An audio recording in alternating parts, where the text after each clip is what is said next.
اس مادر وطن کے حوالے سے میں کچھ اور بھی بنیادی باتیں کہنا چاہتا ہوں۔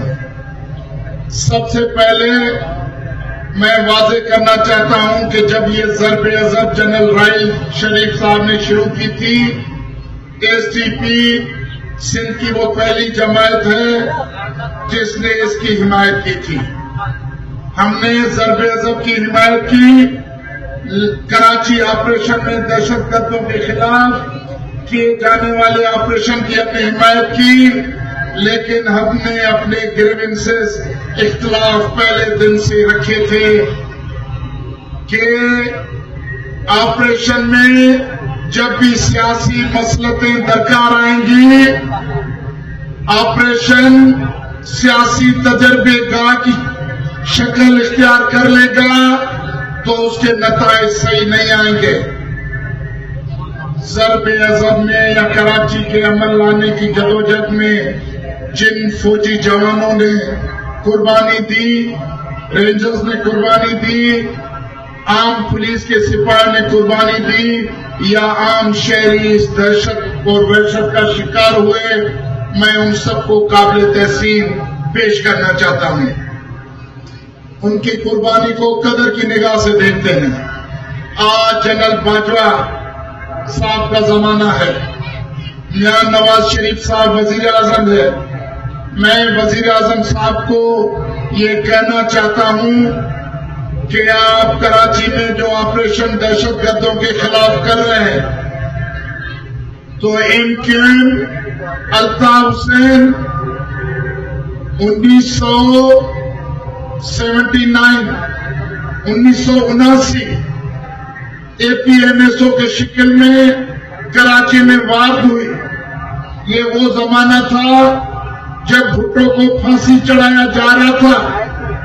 جنرل ضیاء نے سندھی عوام کی طاقت اور سندھی قوم کی بھٹو صاحب سے محبت کے نتیجے میں یہ نسل پرستی کی وبا متعارف کرائی۔ 79 کی اے پی ایم ایس او اور ایم آر ڈی کی موومنٹ کے بعد 1984 میں ایم کیو ایم مہاجر قومی موومنٹ کا قیام۔ جب ایم آر ڈی میں سندھ کے لوگ جنرل ضیاء کی مارشل لا کے خلاف ننگے پاؤں خالی ہاتھ اپنے جذبوں سے لڑ رہے تھے، ساری اسٹیبلشمنٹ خوفزدہ تھی کہ کیا ہوگا۔ سندھ کو تباہ کرنے کے لیے یہ خونخوار ٹولہ پیدا کیا گیا، لائسنس ٹو کل دیا گیا، کسی بھی شہری کو قتل کیا جائے ایف آئی آر داخل نہیں ہوگی، کسی بھی صنعت کار کو اغوا کر کے 5 کروڑ بھتہ لیا جائے کوئی کسی سے نہیں پوچھے گا، عام شہریوں کو اغوا کر کے کاٹ کے ٹکڑے ٹکڑے کر کے بوریوں میں بند کر کے لاش شاہراہوں پہ پھینکی جائے گی، کسی پہ کوئی ایف آئی آر قائم نہیں ہوگی۔ اسی پریکٹس کی وجہ سے آج سارا معاشرہ پاکستان کا وہ بدامنی کے حوالے ہو چکا ہے۔ جب ریاست ملک کا صدر جنرل ضیاء، ایک فوجی chief of army staff, martial law administrator اگر ایسی پالیسیز اختیار کرے گا تو آپ کتنے لوگوں کو روک سکتے ہیں؟ آپ کیسے مولویوں کو روک سکتے ہیں کہ آپ لوگوں کو نہ ماریں؟ آپ کیسے مدرسوں کو روک سکتے ہیں کہ آپ یہاں دہشت گردی کا لٹریچر نہ پڑھائیں؟ جب کھلم کھلا بازاروں میں کہا جاتا تھا ٹی وی بھیجو اور ریفریجریٹر بھیجو، ہتھیار خریدو، ہم نے اس وقت بھی کہا کہ اسٹیبلشمنٹ کے لوگ، اسلام آباد کے حکمرانوں، ہوش کے ناخن لو۔ آج الطاف حسین اسلام آباد کی ٹیون پہ ناچ رہا ہے، اگر کل آپ سے کوئی طاقتور آقا اس کو مل جائے گا تو وہ اس کے بانسری پہ ڈانس کرے گا اور تمہارے گلے میں پڑ جائے گا۔ آج وہی نتیجہ ہے کہ آج دہلی سے لے کر لندن سے لے کر واشنگٹن جب اس نے اپنے ماسٹرز چینج کیے تو آج یہاں پوری شرافت کی جو ہے وہ تباہی مچی ہوئی ہے. نہ کسی کی عزت محفوظ، نہ کسی ماں بہن کی کوئی عصمت محفوظ، نہ گلی نہ کوچہ. تو میں یہ پوچھنا چاہتا ہوں کہ آپ کے پاس کون سا فارمولا ہے، کون سا پانی ہے؟ آب زمزم سے نہلانے سے اللہ کے گناہ بخش ہو سکتے ہیں. جو آدمی حقوق اللہ ادا نہ کرے، خدا کا گناہ گار ہو، وہ اگر عمرے پہ جائے، معافی مانگے، آب زمزم سے نہائے تو ہو سکتا ہے اللہ مہربان ہو جائے، اس کے گناہ بخش کر دے. لیکن جو انسانوں کا گناہ گار ہے، جنہوں نے بے گناہ انسانوں کو قتل کیا، اغوا کیا، مارا، کاسائی کی طرح کاٹ کے ٹکڑے ٹکڑے کر کے گلیوں میں پھینکا، اسلام آباد کی اسٹیبلشمنٹ کے پاس، نواز شریف کے پاس کون سا آب زمزم ہے کہ انہوں نے ان سے لوگوں کو توڑا، ان کو اس پانی سے نہلایا، ان کے 40 سال کے گناہ صاف ہو گئے. مصطفیٰ کمال پی ایس پی بن کر گناہ سے آزاد ہو کر ملک میں سیاست کرتا پھرتا ہے. فاروق ستار انکم پاکستان بنا کر سیاست کرتا پھرتا ہے. اگر آپ کو کراچی میں امن لانا ہے اور سارے ملک کو امن کا گہوارہ بنانا ہے تو 40 سال پہلے ان بے گناہ انسانوں کے قتل میں، سازش میں، قاتلوں کا ساتھ دینے کے جرم میں یہ سب لوگ عدالت کے کٹڑے میں ایک دفعہ کھڑے ہونے چاہیے.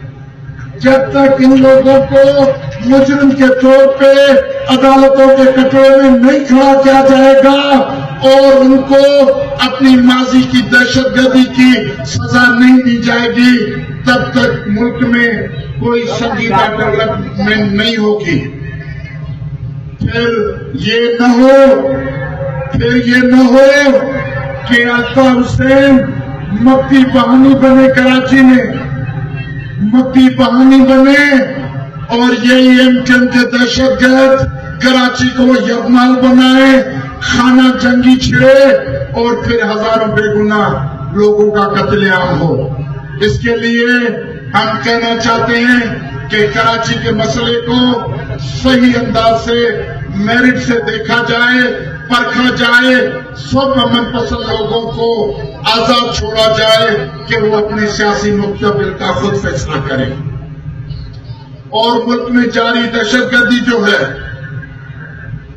ملائت ہے، ہم بالکل واضح طور پہ بتانا چاہتے ہیں کہ یہ تب ختم ہوگی جب ٹرانسپیرنٹ قسم کا آپریشن ہوگا. جو قاتل ہے اسے قاتل سمجھا جائے.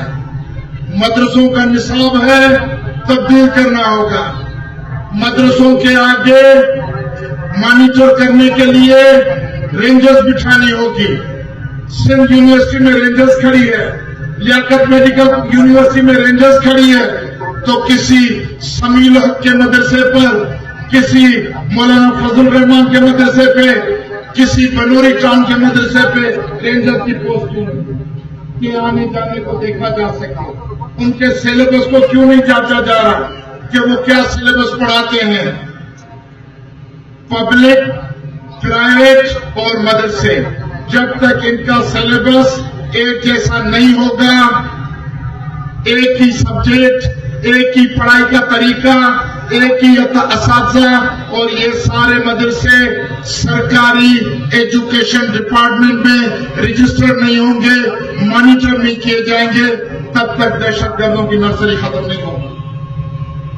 اس کے لیے ہم کہنا چاہتے ہیں کہ آج آگ پھیلی ہوئی ہے، سارے ملک میں پھیلی ہوئی ہے، اور اس آگ کو ختم کرنے، بجھانے کے لیے، لوگوں کے خون سے انصاف دینے کے لیے، ملک کو امن کا گہوارہ بنانے کے لیے آج جنرل باجوہ نے جو رد الفساد یہ جو آپریشن شروع کیا ہے، میں یوم مادر وطن کے اس میدان سے اس کی پوری حمایت کا اعلان کرتا ہوں کہ ہم رد الفساد کی حمایت کا اعلان کرتے ہیں، لیکن یہ گارنٹی چاہتے ہیں یہ یقین چاہتے ہیں کہ یہ کہیں پھر مسئلہ کا شکار نہیں ہوگی. کوئی بیڈ طالبان، کوئی گڈ طالبان، کوئی میرا کوئی تیرا نہیں ہوگا، کوئی میرا اور تیرا نہیں ہوگا، کوئی دہشت گرد اور کوئی مظلوم نہیں ہوگا. پاکستان کے آئین کو قبول کرتے ہوئے، پاکستان کے قوانین کو قبول کرتے ہوئے اور امن پسند شہری کی حیثیت سے جب تک یہ ہتھیار بارود اور ان کے فنانسر، ان کے سہولتکار گرفتار نہیں کیے جائیں گے تب تک امن قائم نہیں ہوگا. اور میں یہ بھی کہنا چاہتا ہوں میاں صاحب کہ ہم جب لندن میں جمع تھے 2007 میں، آپ مشرف کے عطاب کے شکار تھے. آپ نے 2007 میں اے پی سی کال کی، ہم سندھ کے کانفرنس وہاں پہنچے. بلوچستان کے لوگ جو پہاڑوں پہ چڑھے ہوئے ہیں آج، وہ جنگ کر رہے ہیں، وہ بھی لندن میں پہنچے تھے. عطا اللہ مینگل صاحب کی پارٹی وہاں تھی، خیر بخش مری صاحب کی پارٹی وہاں تھی، نواب بھٹی کی پارٹی وہاں تھی، ڈاکٹر حی بلوچ صاحب کی پارٹی وہاں تھی. ہم سب لوگ وہاں تھے. پشتون ولی خان وہاں تھا، محمود خان اچرزئی وہاں تھا، عمران خان وہاں تھے. ہم سب لوگ جمع تھے. آپ نے سب لوگوں کو گواہ بنا کر یہ وعدہ کیا تھا کہ جب ملک میں نیا جمہوری نظام آئے گا تو ہم پاکستان کو ایک جمہوری ملک بنائیں گے، پاکستان کو حقیقی جمہوری ملک بنائیں گے، آئین کی بالادستی لائیں گے، قوموں کی تشخص کا نئے تعین کر کے ہر قوم کو اپنے اپنے وطن پہ مکمل صوبائی خود مختاری دی جائے گی، ان کے مسائل پہ ان کا اختیار تسلیم کیا جائے گا. لیکن آپ کو 4 سال پورے ہوئے، 5واں سال شروع ہونے کو ہے. ہم نے تو ایسی کوئی جمہوریت نہیں دیکھی. آج بھی آپ نے سندھ کو ایک درگزر کی ہوئی کوئی پاکستان سے علیحدہ ٹکڑا، آپ کی حکومت سے علیحدہ ٹکڑا سمجھ کر آپ نے زرداری مافیا کے حوالے کر دیا ہے. جو زرداری مافیا نے یہاں ایک corrupt mafia, corrupt politician, corrupt bureaucrat, corrupt انتظامی ایگزیکٹو مشینری قائم کی ہے، جس نے سارے سندھ کے وجود کو تہس نہس کر ڈالا ہے. تو ہم کیا امید رکھیں؟ آج آپ نے گورنر سندھ کا مقرر کیا.